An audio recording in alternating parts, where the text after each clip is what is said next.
65 নং সরকারি প্রাথমিক বিদ্যালয়ের যে প্রধান শিক্ষক মাহমুদুল হাসানের বিরুদ্ধে যে অনিয়ম ও দুর্নীতির অভিযোগ উঠেছিল, তো এই বিষয়ে আমরা নিউজ করছিলাম। এখন কতদূর কি এটা একটু আমরা জানার জন্য আসছিলাম।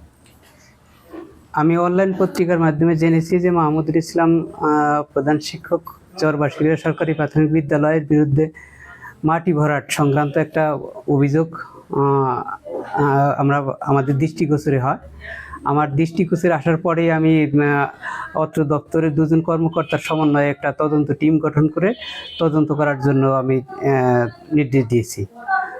তদন্তে যদি সে আসলে দোষী হয়, আমি ঊর্ধ্বতন কর্তৃপক্ষের কাছে লিখব এবং পরবর্তী প্রয়োজনীয় ব্যবস্থা গ্রহণ করা হবে তার বিরুদ্ধে। প্রধান শিক্ষক মাহমুদুল হাসান যে আমাদের কাছে জানিয়েছেন যে প্রাথমিক শিক্ষা অফিসার এবং এটিও মনিরুজ্জামান এবং সাবেক নির্বাহী অফিসার যে এই যে বালি ভরাটের ব্যাপারে আমরা নাকি জানতো, এই বিষয়টা কি? সাবেক নির্বাহী অফিসারের ব্যাপারে আমি কিছুই জানি না, তবে আমি এ ব্যাপারে কিছুই জানি না। কত টাকা বরাদ্দ, কত দিনের সমাপ্তি, কি কিছুই আমার অবগত নয়। এটা বাস্তবায়নে ছিল উপজেলা প্রকল্প বাস্তবায়ন কর্মকর্তা। আমার দপ্তরের মাধ্যমে কোনো কাজও হয় নাই, কোনো বাস্তবায়নও হয় নাই আর কি।